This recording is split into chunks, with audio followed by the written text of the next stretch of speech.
Hi, I'm Trooper Smacka. Hi, I'm Trooper Wellman, Please stay tuned for a behind-the-scenes look at being a state trooper. and together we can make a difference. Here we are live at the 360 Vegas studios with another edition of Trooper Talk. We have a super special guest today.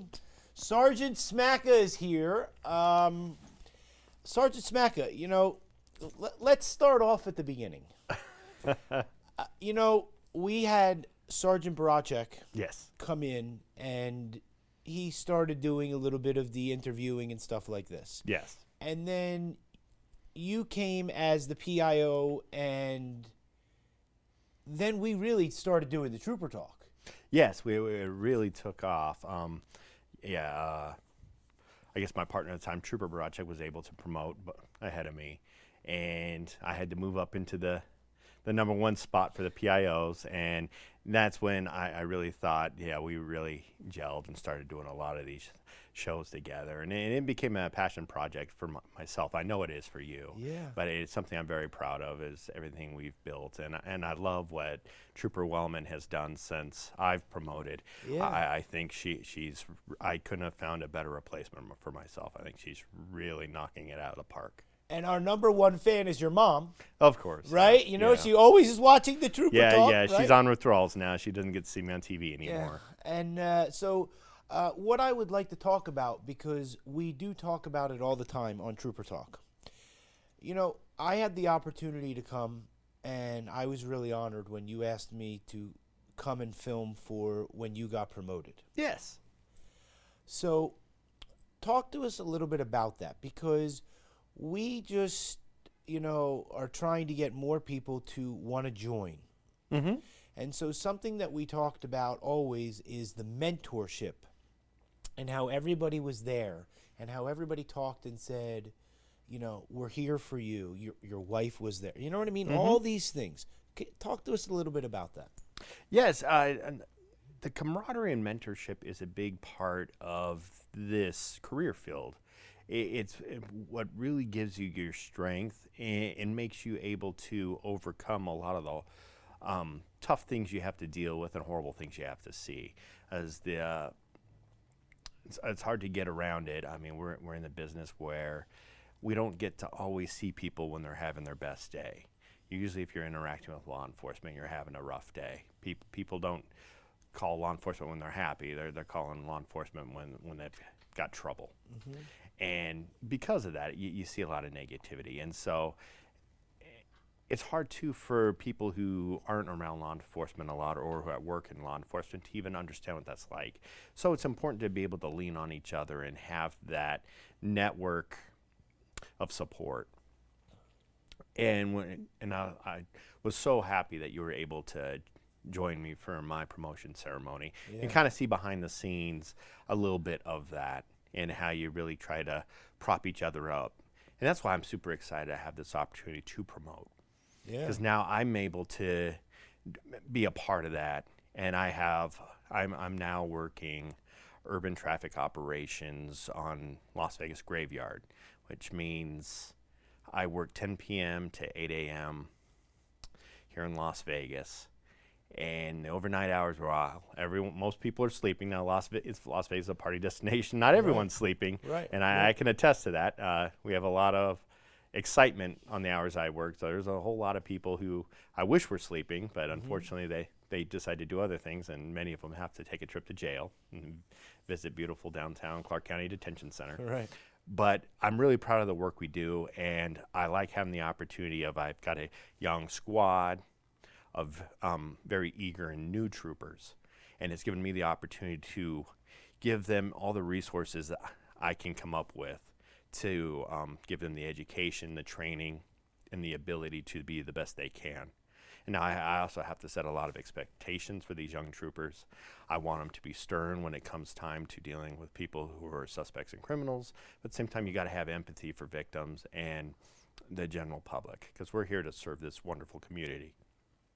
But more importantly, I got to give them that training so they're able to do that job to the best of their ability. Because it's important that they go out there and take enforcement action or provide education, and do everything we can to serve the community of Las Vegas and the state of Nevada through traffic safety. And so that means we're having to pull a lot of people over. We're using a lot of high speeds. The Yeah. other night I pulled a young guy over. He said he was just coming from prom, 18 years old, brand new Corvette Stingray going 127 miles an hour on the Beltway. So I had to pull him over and explain to him that he can be going to jail for that. We've taken people to jail for that. Do I need to take this kid on his way home to his parents' house from prom to jail? Yeah. At the time, I really mulled it over because, I mean, like I said, we've taken people to jail for that crime, but I decided, you know what, I'm going to write him a citation for reckless driving. And I imagine that brand new Corvette, Mom's probably not too happy with, especially when she gets a bill for the, I'm sure the insurance premiums on that car with the teenager driving it the way he was driving it. But even before that, well, I mean, we've had troopers just this last week pulled over another car going 141 miles an hour. That's just absolutely insane. So it's a purpose for us to be out there and be proactive so we can prevent senseless tragedies from occurring on our roads. Because going those speeds, if they were to have any kind of, you could have a mechanical failure, or God forbid you add impairment to it, or any kind of mistake behind the wheel, and somebody's or it's going to be a senseless tragedy. Someone's going to lose their life. Yeah, and I mean, that's one of the things, like people don't put others into account. They think about themselves, and so they don't realize that when they're going that fast, that they're jeopardizing all these other people around them. Yes. And so they're weaving, they're doing all these things, and all these cars and trucks and motorcycles, and all these things, it's very scary. And then not even taking into account that we always talk about road debris. Yeah. At 12 o'clock at night, when you're driving that fast, you don't see the chair in the road that somebody dropped out of the pickup truck. No, you do not. And so... And that's why it's a reckless driving charge when you're going those speeds. We're not charging you for speeding anymore because you've just distributed a blatant disregard for the safety and well-being of everyone around you. Yeah. And that's why I'm proud to train these young troopers and even try to train them better than I feel like I did the job. That's my goal, is to make them better than even I was. I want, just like with Wellman, how she's doing a great job in the PIO spot. Yeah. My goal is to train my replacement. Find someone who will do the job even better than I did, and give them all the tools to do it. And so that's why I'm really proud of this, and I'm hoping I instill this into this young group of state troopers I have working for me, and give them everything they need to go out there and do that job and leave this community safer than they found it. And more importantly, do the job in such a way where they're safe and they go home to their families every night. And one of the things that you were very passionate and still are, is the DUI. Yes. When we went to the when you got promoted, that was the other thing that you really highly spoke about, that you were, not to say excited, but that was one of the things that drove the passion, which was that during those overnight hours, a lot of people, even though people do the DUI during the day, which we have pictures and all that, it's more prevalent at night. Yes. Right, And that's the between goal I the time. set for my squad every night. Every member of my squad, I want them to go out and have the goal of getting an impaired driver off the road each and every shift.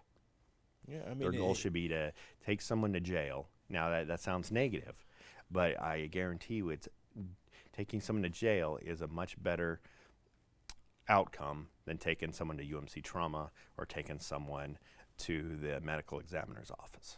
So we had the opportunity. We had Lieutenant White come on, and because I went to the IPOF meeting and I saw Sergeant Whitmarsh, and so when I was sitting there talking to him, and he said to me, that how overwhelmed it is because there's so many things that are happening, and so we're trying to do everything we can to promote the fact of why someone would want to become a trooper. Now, give us a little bit of insight. You've lived in Las Vegas for your life, Yes. right? So you could have done anything you wanted, Yes. right? And so give us a little bit of synopsis of why the Nevada Highway Patrol is important for you, so that maybe somebody's listening and that will strike something to them, and they'll want to join. Yes, I'm a little different than a lot of state troopers that have on the department. I, s- as well as Lieutenant White, who is my boss right now on overnight shift. Started my career a little later than most. I didn't begin the police academy until I was 39 years old, and I was one of the older people in the academy. And through that life experience that I gained up to that point, it gave me a real appreciation for this career field. I had a career where I made as much, if not more, money than I make now. And I worked behind a desk all day, and looked at blueprints, and I looked at computer screens. And I had somewhat of pride in my job, but I just felt like I was missing something. I was getting to be, maybe this is my midlife crisis, I don't know. But I was approaching 40 years old, and I was kind of had that attitude like, is this it? This is the one life I'm given? Is this how I'm spending it? And there was a little bit of a push because we kind of had the housing crisis locally here. yeah, And right. real estate Okay. was kind of, and the projects where I was working, it was kind of in the construction field. We were at one time bidding major casino properties, and next thing I know, we're bidding gas stations, and so you kind of saw things going in the wrong direction there. And so it kind of got me opening my eyes again. I've always wanted to be a police officer. I grew up in a police family, and I wish I'd have done it sooner. I've never felt so much purpose and pride in what I do. I truly believe every day I put this uniform on and I leave my house, I go out there and I make a difference. Sometimes you don't always see the difference. With that young man, I stopped and he's probably not happy about getting a citation, but I tell you what, I slowed him down, and I'm truly convinced if he continued on driving in that manner, I might have been responding to a fatal crash involving his vehicle that night. So really in my heart, I feel like I saved that young man's life. It may not have been a good night for him. I'm sure he probably doesn't feel I'm as friendly and cordial as I try to be, especially on the show. But at the same time, I truly believe I changed his dangerous behavior and prevented a tragedy. Yeah, and let's face it, that we've talked before, that's one of the things that's very important. That you're able to communicate with someone and be able to change their life, and for the positive, that it's not always about just, putting somebody in those beautiful shiny bracelets, that it's a matter of having a conversation with someone and explaining to them. Yes. And so, it's one of the things that I think that, and we've always talked about it, that makes you very special, along with all the other troopers. But you have a lot of that compassion and the feelings. Yes, I mean, there is a so- purpose and a reason for everything we do. We're not out there just trying to drum up money for the courts. But nobody wants to spend money on something like a citation. Yet the threat of it obviously isn't enough because we have a real rash of people driving at very dangerous speeds. And it's our job to get out there and get that curbed. And I take that job very seriously.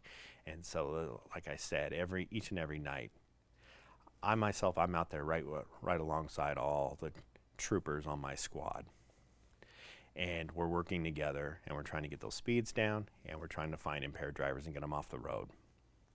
As well as if we find other cases, because another thing we come across a lot is we'll have people who are out there with drugs or illegal guns, and those are things that are going to cause harm to the community that we all love. And so we're trying to, like I said, while most people are sleeping, we're out there trying to leave the city safer than we found it. Yeah. And so we'll get to the pictures. My last and final thing is big transition from being a trooper to a sergeant. Yes, it is. It's been some nights are more challenging than others, but I fully have embraced it, and I love every shift. I really, truly love what I do. There are some days where it's stressful because Of course. I mean, sometimes, it's hard to keep myself out of trouble, and I'm responsible for keeping 5 other people out of trouble too, and making sure they're doing things the way things need to be done and doing it safely, and making sure that they're taking care of all their administrative stuff, and because if the way I look at supervision with these troopers is when they do a great job, that's them. But if they mess up or make a mistake, that's my fault, and I gotta own that, because I obviously didn't set them up for success, and I have to own that and correct that. And so that's the way I address my squad. Is they're out there. I see their passion. I love their passion, and that's a great thing about having this opportunity too. Because on the overnight hours, people who've been on the department for a while, it's hard. It's hard on the body to work those hours, sleep during the day.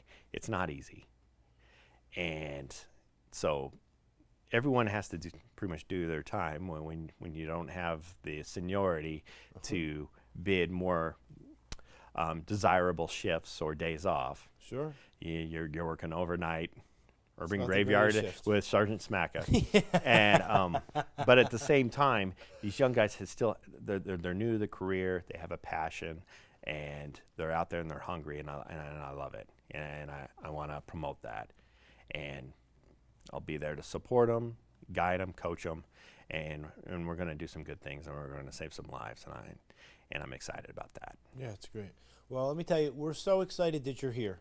You know what I mean? I'm excited to be back. We know you've been super busy, and so it's very difficult for you to come in and do the Trooper Talk, but please know that everybody still loves you. Everybody appreciates you. You're doing a fantastic job. You know what I mean? Yes, thank you. And we have to make sure that we give a shout out to your mom. You know what I mean? So that she knows that you're here, right? So let's both look at that camera. I'm back. Hi, Mom. How's it going? Johnny, did you make a note of the time here? Put that on there. All right, let's get to some photos and stuff. See what we got. Property crash involving 2 semis on the I-15 at mile marker 20 near Jean. Yes, I was actually on this scene, and you can just look at this picture, and it's a good example of how it's so important to maintain safety and distances around these large commercial vehicles. This truck that we see in this picture was hauling water bottles, the plastic water bottles. Oh, I see them. Okay. Yeah, just pallets and pallets of water bottles, tens of thousands of pounds. And they had suffered mechanical failure. I think they had an issue with a flat tire or something and pulled off into the shoulder. And then another tractor trailer came by and got a little too far in the shoulder, and they clipped. And just the power and size of these trucks, just clipping, it ripped both of their trailers wide open. The other truck looked just like this one. And you just see the amount of weight these things pull, because once you had this trailer ripped open, you can see the whole structural collapse. Where we're actually in the center of the trailer, it actually collapsed and it hit to the ground. Oh, obviously, so it hit. Okay. So it caved right in. Yeah. And it was, I think the tire's even off the ground there. Yeah, it lifted the back wheels off the ground when it caved in like that, from just a structural collapse from all the weight that it's hauling. And this is just plastic water bottles. But it did create quite a large mess out there, a huge debris field of the contents of both of these commercial vehicles, loads that they were bringing into Las Vegas. And so, we have to make sure that the side of the road is for the side of the road, the shoulder. Yes. Right? And so, it's very interesting, because when I get off on, when I go home, the other day, there was a car that was on the shoulder. Somebody pulled over, maybe had an engine breakdown, whatever it might be. And, so no one was in the car. There were no hazard lights on. There was no nothing. And so my thought was, somebody's going to come around that corner and not notice it. And just like, you know what I mean? Something like this. And so it could be hairy. And so, holy smokes. Yes, but it shows how easy they can just rip apart with a lot of... Yes, and actually, given the amount of damage, the good news was that no one was hurt in this crash. Right. So if the big rigs or whatever are off the side of the road, it always maintain to pay attention. Yes. And no texting, right? None of this type of stuff to keep your eyes on the road. And yeah, and like you say, the kind of weight they're carrying, it's another example too of give them their space, because something carrying this much weight isn't going to be able to stop on a dime. Right. Okay. So when we're on the freeway and we see the big rigs and the tractor trailers, give them that little bit of extra Yes, because space. they're not going to be able to slow down and come to a stop as quickly as a passenger car. Right. And everybody always just cuts right in front Yes, of them. exactly. Stop! You're going Yeah. too slow, right? And they're taking a real chance. Right. Okay. All right. 34th annual Candlelight Vigil. Yes, this was last week, Police Memorial Week in Washington, D.C., and this was a tough year for us because they were adding Trooper Micah May's name to the memorial wall in D.C. And front and center, you see Micah's widow, Joanna, and their two young children, who, on the positive note, were actually able to go out there and experience the camaraderie and the love and the support that they probably did not expect, as it is pretty awe-inspiring when you go out to this, that you have police officers from all over the world, but especially all over the country, tens of thousands of police officers, all centralized there in Washington, D.C. for a week-long's worth of different memorial events. And I think it was probably pretty humbling to discover that she had tens of thousands of additional members to her family. And people have never met her, but they'll be there for her and support her, and are just honored to do anything they can in honor of her fallen husband. Yeah, and since you have been on, they've had a lot of different things that have come out and all that type of stuff. And, Trooper May gave his life to the city. Yes. And so, one of the things that we are able to talk about is that, that they go to all the events and how everybody supports them and things like that.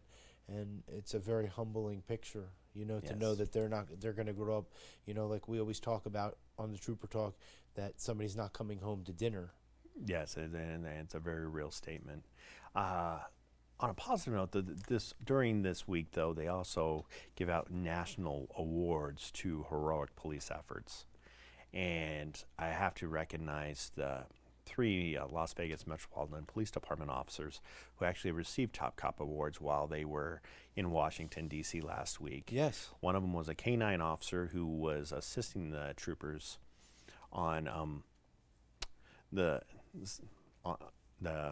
pursuit where Trooper May lost his life, and he was the one who actually was in communications with the helicopter, the Metro helicopter that was monitoring the scene, and it was the two pilot and the co-pilot of the Metro helicopter that actually made the heroic decision for the first time in history of the Metropolitan Police Department. They landed it's not a medical helicopter, it's a standard police helicopter. It's not equipped for medical, but they made that decision knowing the extent of Trooper May's injuries to land on the I-15 and literally clear all the equipment out of the back of their helicopter and place Micah in the back of the helicopter and fly him to UMC Trauma, knowing that just the scene and the crash had created such congestion that the ambulances couldn't get through. And their decision to do that gave his family the opportunity to still hold his warm hand, and also was able to give Micah the opportunity to be an organ donor and save the lives of multiple people through organ donation, because they were able to preserve him that much longer and get him to the hospital, where who knows what would happen if they had to wait for ground transportation through ambulances that were doing everything they could to get to him, but they just couldn't get through the traffic. Yeah, it was a tremendous scene. Yes. And You know, we've had the Nevada Donor Network on a few times on the Trooper Talk, and you know that's one of the things that the Trooper Wellman always brings up. You know, is that for that reason of that he was able to do that. We wish that he was here. Yes. You know what I mean? But Yeah, it was one final heroic act. Yeah.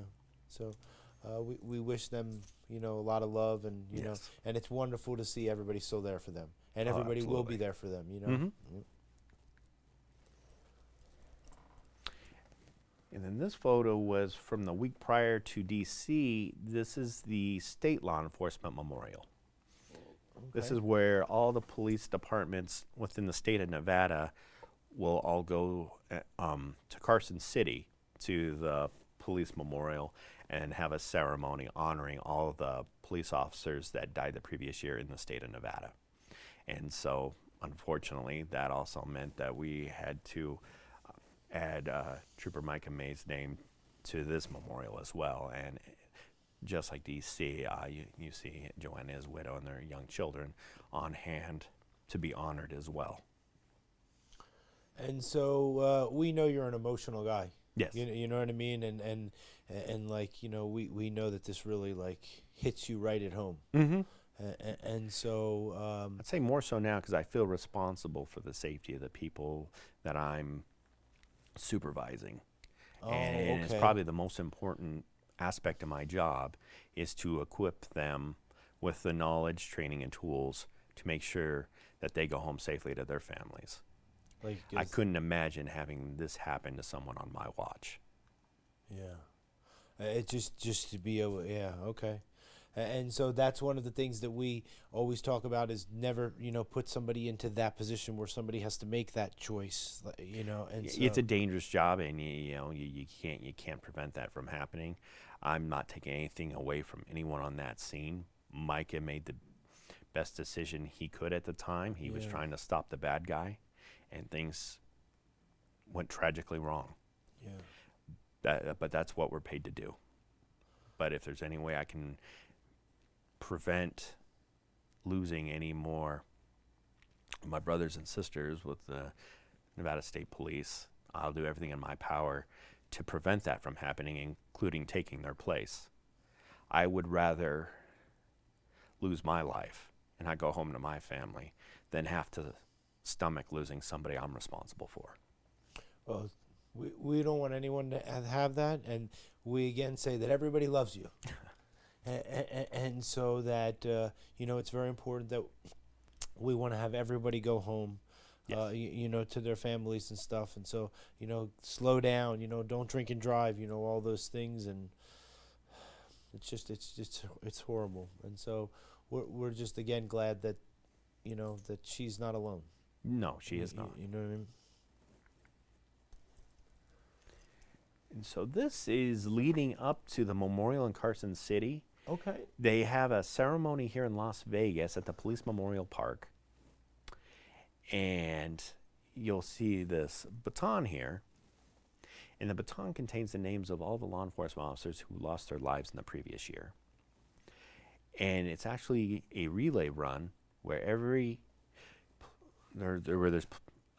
police department has a section of the 95 that they run and pass the baton off to the next police department.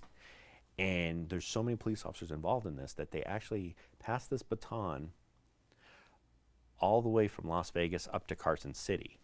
And at the memorial in Carson City, the beginning of it is signified by the last stretch of this baton passing, the final runners running into the state capitol and delivering the baton to the memorial.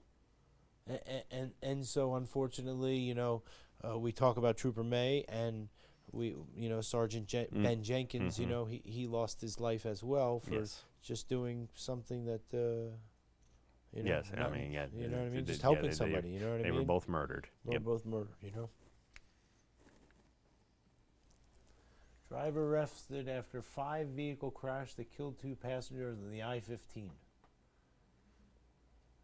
Yes, this was another tragedy on our highways where somebody made a horrible decision and drove impaired, and then as a result, 2 people didn't get to go home that night. And so impairment doesn't mean that you're just at the legal limit, right? You could have one shot or one drink and still be impaired. Yes, impairment is anything that has a detrimental effect on your ability to operate a motor vehicle safely. And so, that could be you took a prescription pill that you either have a prescription or not, but at the end of the day, some of those things could cause drowsiness. Yes, it's right? Yeah, it could be alcohol, it could be marijuana, prescription pills, illicit narcotics, and a lot of people are often really surprised to find out that they're going to jail for driving under the influence when they're taking prescription medication that was provided to them by a physician. But you brought up a great point, Neil, is if there's warning labels on those pills that say causes drowsiness, do not operate machinery, this is a machine. Right. And that driving at 65 or 75 miles an hour is a missile. Yes. And so if you're not in the right state of mind, that there's no reason in the world to get behind the wheel. Yes, even if traveling at a highway speed limit, it's going to be a very violent collision. And unfortunately, we're all pretty aware that a lot of cars are driving well over that speed. And that's when it becomes not just violent or injury causing, it takes people's lives from them. I went for my drive on Sunday, driving at, a little bit around the speed limit, right? I mean, these people were blowing past me at 120, 130 miles an hour like nothing, like gone. Yeah, that's what makes my job so easy, because they do the same thing to me. Yeah. Makes it real easy. Yeah. It's funny because this morning when I was coming to work, everybody's zipping along the highway, right? And then all of a sudden, and everybody's going the speed limit. Right? And it's because there was a police vehicle, there, and he's driving, a little bit around the speed limit, but nobody's like, I'm not passing him. Right? Yeah.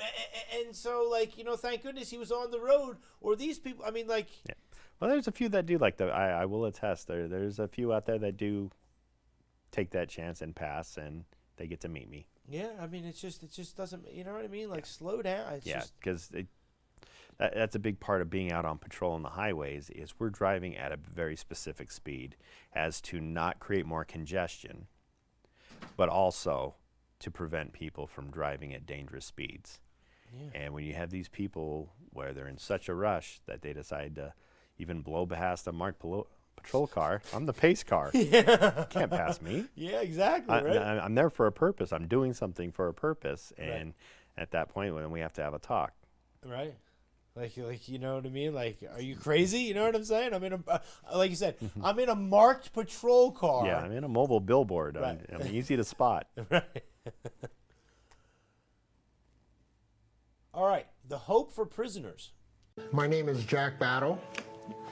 Prior to Hope for Prisoners, I was a drug addict, running the streets, not working, which landed me in prison for a 35-year sentence. I completed 11 years, 7 months of that 35-year sentence, got out on parole. I enrolled myself in Hope for Prisoners program. I completed it successfully. At the time that I graduated, I asked a fellow volunteer, Anthony, who works for the Highway Patrol, to be my mentor. He agreed. Okay, my name is Anthony Munoz. I'm a lieutenant with the Nevada State Police Highway Patrol Division.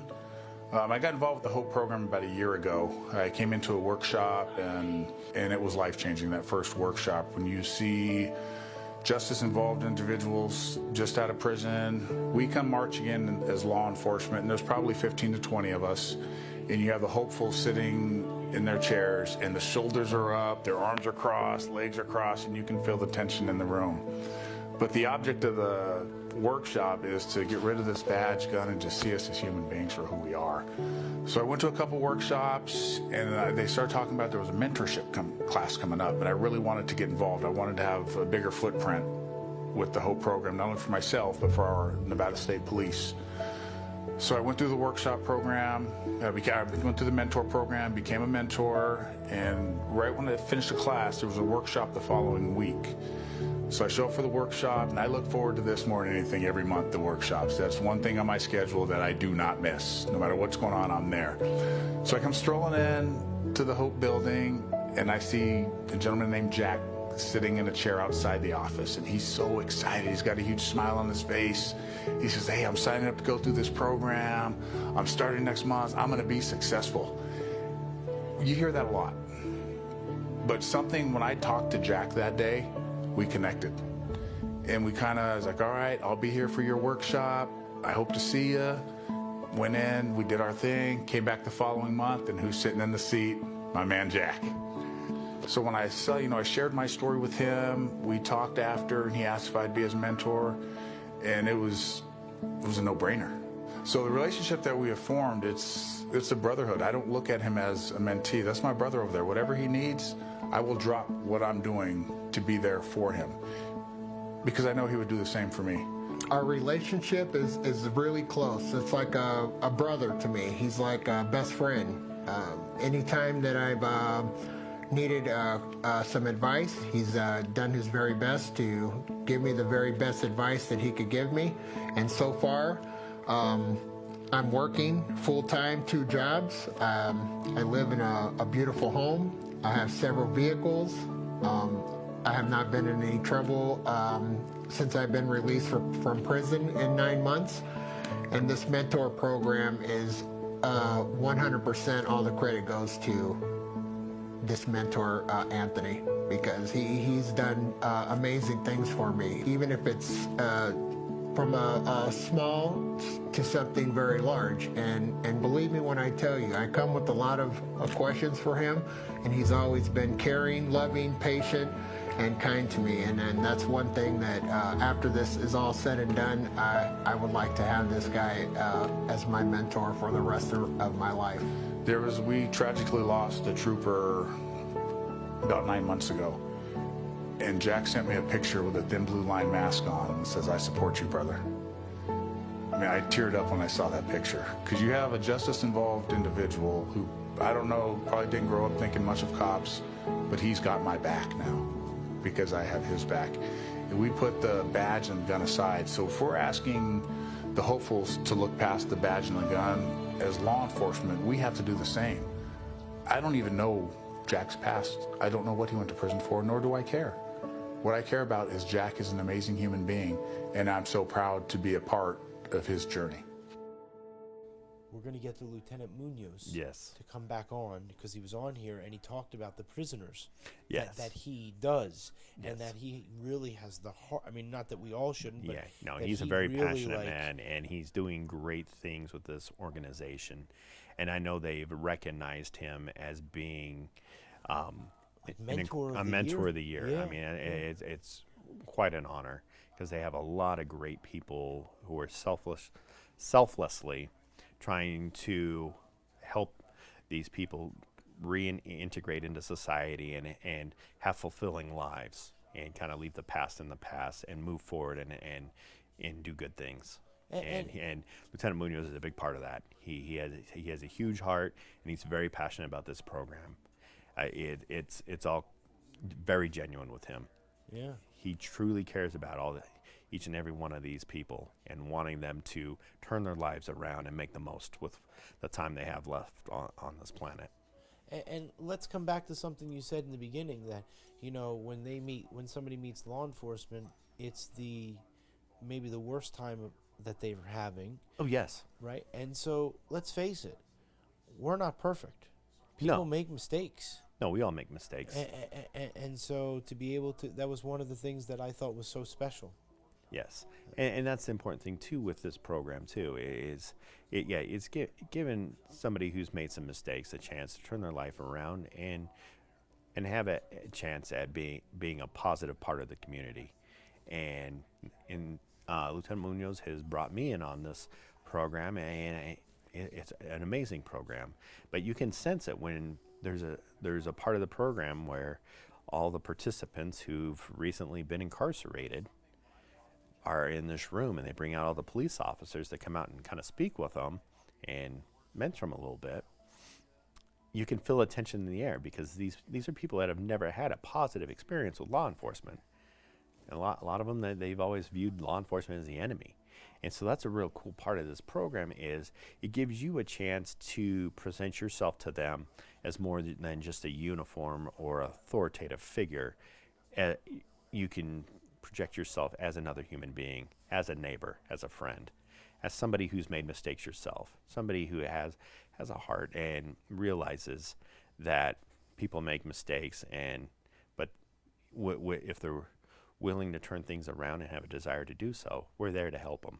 We want them to succeed. Yeah, and like you said, they've never, maybe some of them have never had a positive influence, so that they only know the negative side of things. And so to be able to have something that, again, I come back to the mentorship of the Nevada State Police, from the top all the way down, and again, that's something that you keep talking about with the troopers that are underneath you. Yes. Right. Yeah, and Lieutenant Munoz talks about it, and he's very right. Is even us in law enforcement, we have to kind of reconsider how things are done too, and show a lot of empathy to our what amounts to our neighbors in this community. Is there's problems in society, and we're not going to incarcerate our way through them. You're not going to solve problems with society through through arrests. You have to reach people, and you have to rehabilitate people. Yeah, and that's what's so important. And I think that by doing that, and again, we hope to have the Lieutenant Munoz come on with some of the people from there very soon. I would love to see that happen on the show, because there's some powerful stories to be told. Yeah, and it is about the rehabilitation, Yes. and I want to get that out again so that people know that, look, I made a mistake in life, but I'm not a bad person.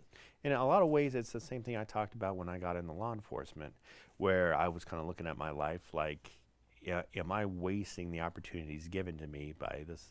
For all I know, this is the only life I'm ever going to have. Right. Am I making the most of it?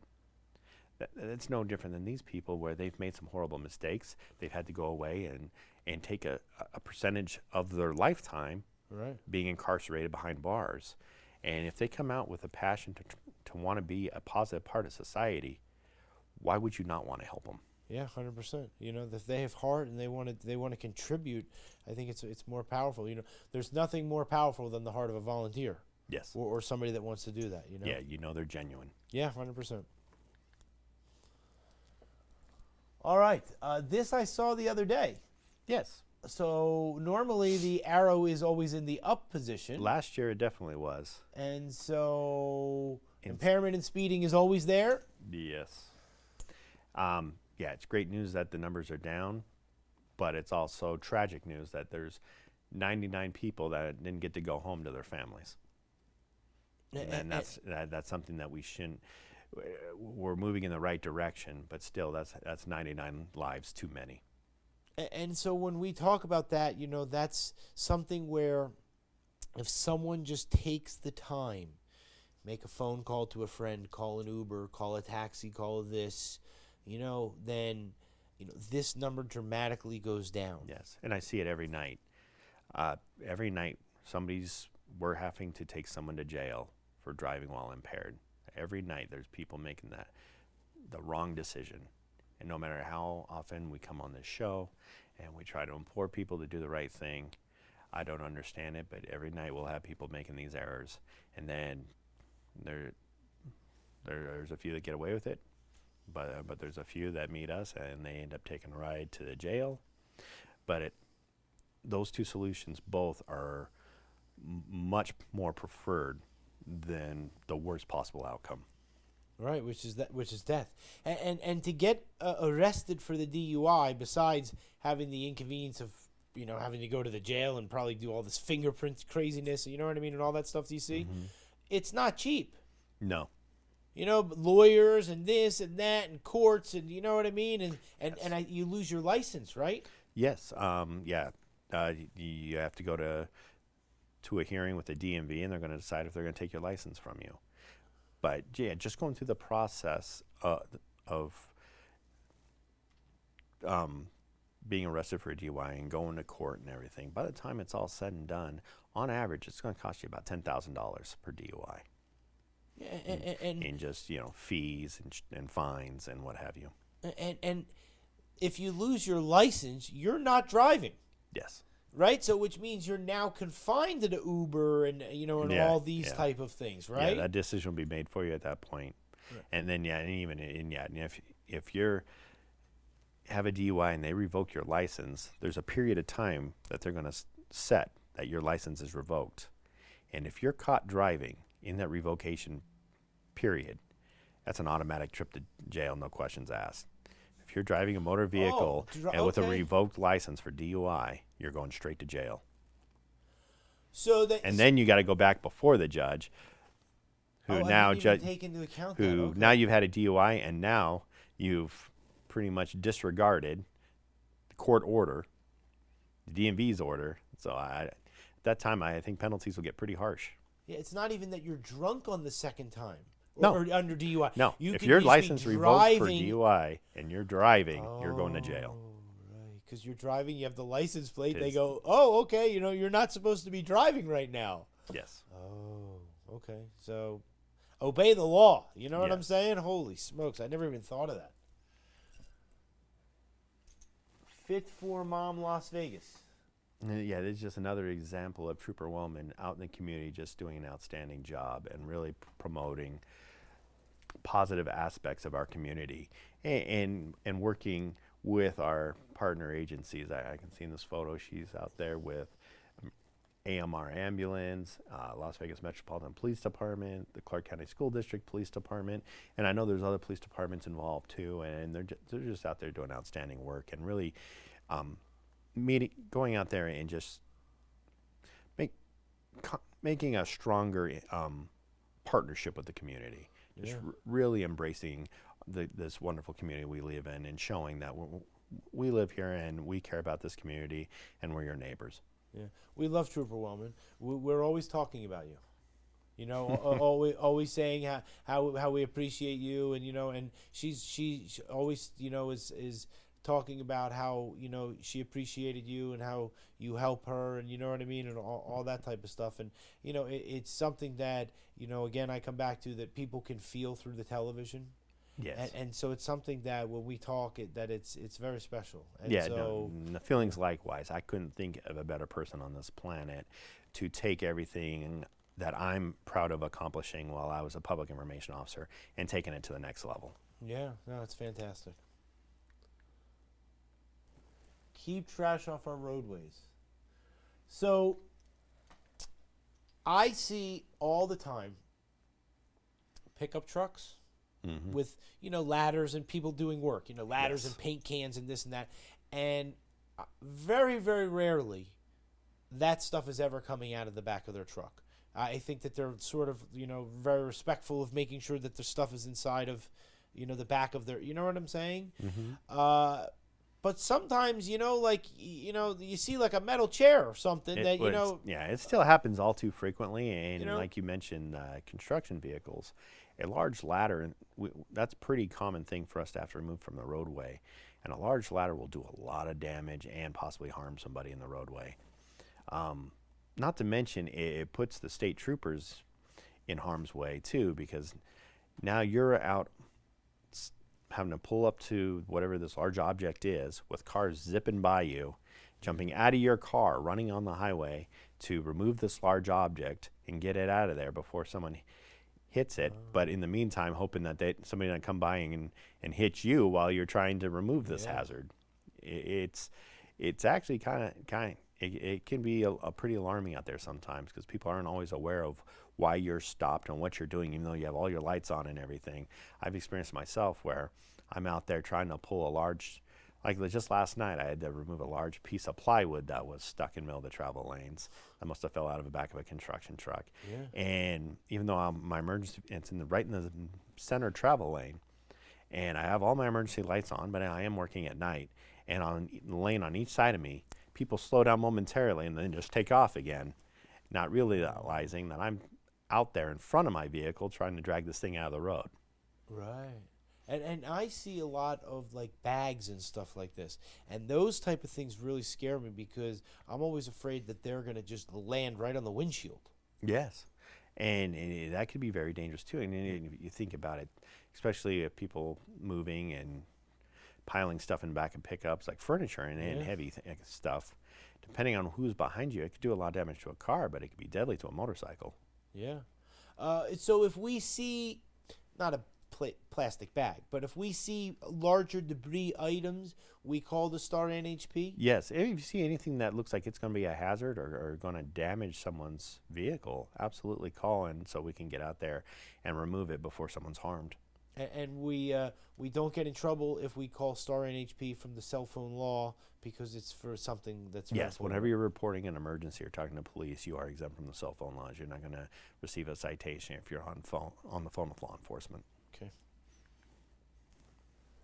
Drive aggressive, get pulled over. Yes. And what we find with aggressive driving, you've talked about a lot on this show, is a lot of times that leads to road rage. Mm-hmm. People are already driving aggressively. Their behavior is a lot like their driving pattern, where they're going to be aggressive. Usually means someone's temperament is spiking, and they're very agitated. To me, aggressive driving usually means an agitated driver. And we've talked before on the Trooper Talk, you've been in an experience where with a firearm Yes, with someone with the road rage. Yes, it's unfortunately happened more than a few times. And so in Nevada, people are allowed to carry a firearm, Yes. right? And so, as law enforcement, you might know if they have a firearm, but if, you're pulling next to Fred on the road, you don't know if he has a gun or what, you know what I'm saying? Yes. And even and we have no problem with people carrying their firearms. Well, we support people's constitutional rights. However, if you're going to do so, there's a great responsibility with doing that. And that responsibility is not, to get into a road rage situation and pull out the firearm and be silly. No, that's it's even beyond being silly. That it's criminal behavior, and you deserve to go to jail for it. And the person should immediately call the Star NHP if somebody does that to them. Yes, because I can attest that your life's in danger. It is absolutely an emergency. So just get away, just sort of get Try to behind distance them yourself, or whatever. do and anything you just can to get away from them. Like I've talked about before too, if familiarize yourself with the local substations or fire stations, and start driving towards a police station. Right. If they're foolish enough to follow you to a police station, then They it's deserve not. it. Yeah, they're going to end up probably where they belong, in jail. Your wife. Yes. Talk to us about your wife. How's she doing? How she's adjusting, all that stuff. Yeah, it's definitely an adjustment because we don't see much of each other right now because I'm sleeping while she's at work. And then about the time she's going to bed, I'm waking up to go to work. Yeah. But she's very proud of and she's supportive of this opportunity, and she's doing great things in her own career. She's a teacher here locally at the Clark County School District, and she loves her job, and she's doing well, and we're taking it day by day. But we have a good support system at home, and we're doing okay.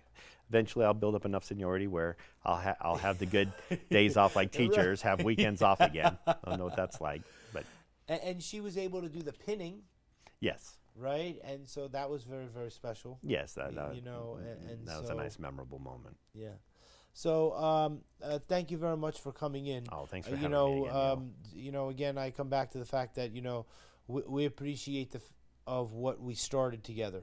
Yes, I'm very proud of and this. it's continuing, and we're doing great things. And so, and it means the world because I know you worked last night and you probably just want to go home and go to sleep. Oh no, I'll stay up all day for Trooper Talk. But we appreciate it. So we'll give a shout out one more time to your mom. Okay. You know what I mean at the end. And so Sergeant Smacka, thank you very much for coming in. Thank okay? you, Neil, and thank you for everything you do. Yep. Especially through the IPOF. Of Every course, day. we're there for you 1,000%. All right, see you later, Mom. Say goodbye to your son. Bye, and We'll Mom. see you soon.